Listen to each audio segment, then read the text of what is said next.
First question before us says if m is given as 1,4,9, 16, 25 and up to 169. Describe m in set notation form. At this point, I believe we are conversant with the fact that m has been given to us in the tabular form. Now what we are asked to do is just to derive a general rule that will help us to get about the list in this set n. Now close look at this. We have 1, 4, 9. Something will drop in our mind. 4 can be written as 2 raised to power 2. 9 can be written as 3 raised to power 2. 16 can be written as 4 raised to power 2. And 25 can be written as 5 raised to power 2. This last term, which is 169, can be written as 13 raised to power 2. So generally, if 1 can be written as 1 raised to power 2, which is equal to 1, then let us say this set is also equivalent to 1 square, 2 square, 3 square, 4 square, 5 square, up to 13 square. So let us derive a general rule for this. So we can say the square of natural numbers between 0 and 14. The square of natural number between 0 and 14. So let's look at the next question. You might want to pause the video and take a look and attempt it. Feel free to do so. If A is known to be an infinite set, determine any description for A in set builder notation form. Hence write out the list such that it contains 5 items. Now here, I don't believe you are conversant with infinite sets. Infinite sets are sets that has unlimited number of elements. Now here we are all we need to do is to think of a rule that describes an infinite set. And now we know what an infinite set is, then we can think of a particular rule that describes items that their lists are innumerable. Now let's look at living things. Can we really count the number of living things?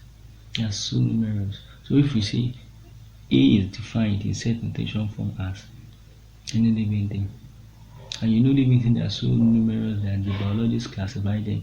They classify them. They have their bigger group and the smaller group. The kingdom, the phyla, the order, the class, the genus, and so on. Under the kingdom, we have different kind of kingdom, the genera, the protista, and so on. Now here we can just conclude by saying A is defined as any living thing, which can be the fungi, it can be the cockroach under different kind of subclass. It can be the amphibian, the reptile. All of these are just like a group, and under the reptile, the number of them, the crocodile, the lizard, and so on, the mammals, and so on and so forth. From set A, as described above, determine set B if B is a finite subset of A. Subsets are a subset of a particular set. Now let's talk in terms, let's be definite. The subset of A is that set that can be derived from A. So now from the living thing, as I've earlier said, biologists classify them. So what if we bring out a particular group in the living thing? Now let's look at mammals. Bring them out. Women are classified as mammals, and mammals are those creatures that that give birth to their young one alive, that have a kind of parental care. They have spinal cord, they have hair, and so on and so forth. So we can classify humans as mammals, can classify the lion as mammals, the goat as mammals, and so on. So now we can say set B is defined as, or set B is a mammal. So we now give examples of mammals. So now we have, it has an end anyway, so we can close our bracket. Now the fourth question says describe singleton set and null sets with examples. What are singleton sets? What are null sets? Simply from our past videos, we have gone into it. So this is just a way of revising and checking out how well we have been able to understand the concept. And as I've earlier said, feel free to pause the video and give it a try. Alright, let's move on. Singleton sets are set that contain just one element, while the null set does not contain any element. Now they said we should give examples. Now we can think of any example. But let's define S as a particular set, and the constituent of S, which is X, is the element that possesses one neutron. Now here we find ourselves in chemistry, isn't it? Knowledge of atom and isotopes. We see that hydrogen has three isotopes: the hydrogen, the deuterium, and the tritium. Now the deuterium contains one proton and one neutron, and we should not forget that isotopes are isotopes because they contain the same number of protons. All of the hydrogen isotopes contain one proton. However, their neutron varies. The hydrogen contains no neutron, the deuterium contains one neutron, while the tritium contains two neutrons. So now, if this set is defined as the atom that possesses one neutron, then is there any other atom that possesses one neutron apart from deuterium? No. So we take S as a singleton set, and this is an example of singleton set. So S is defined as element that possesses one neutron. It contains deuterium. Now it's a null set. A null set is that set that does not contain any element. So now let us look at an example. We say if n is defined as the negative integer between 0 and 2. Negative integer between 0 and 2. Integers are whole numbers, either positive or negative. But now they are giving us a range between 0 and 2.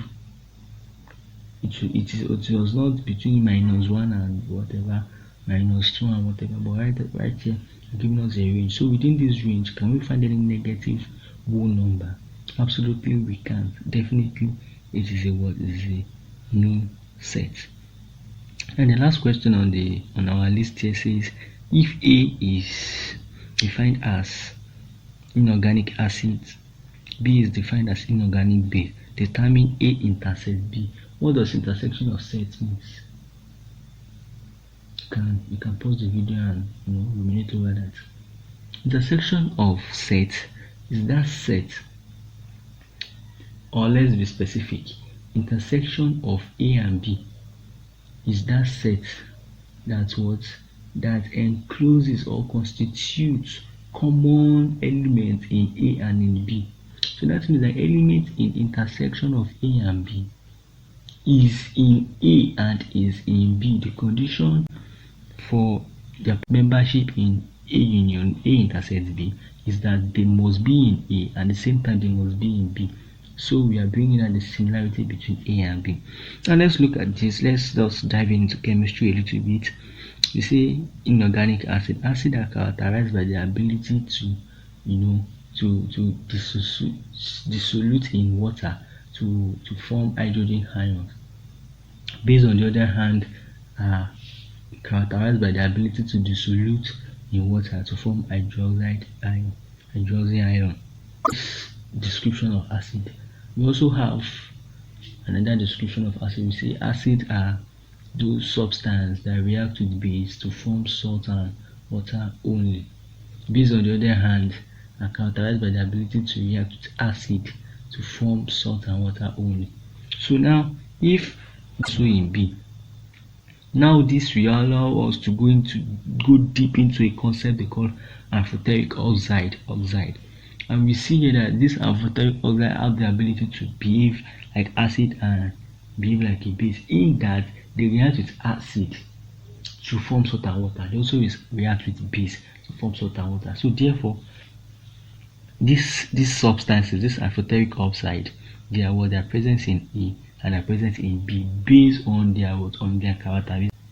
So now those ones that behave like an acid and also behave like a base, they fall into the set of A intersect B. Therefore, A intersect B is giving us, we can give them a set notation from amphoteric oxide. And examples of amphoteric oxide are the aluminium oxide and the lead oxide.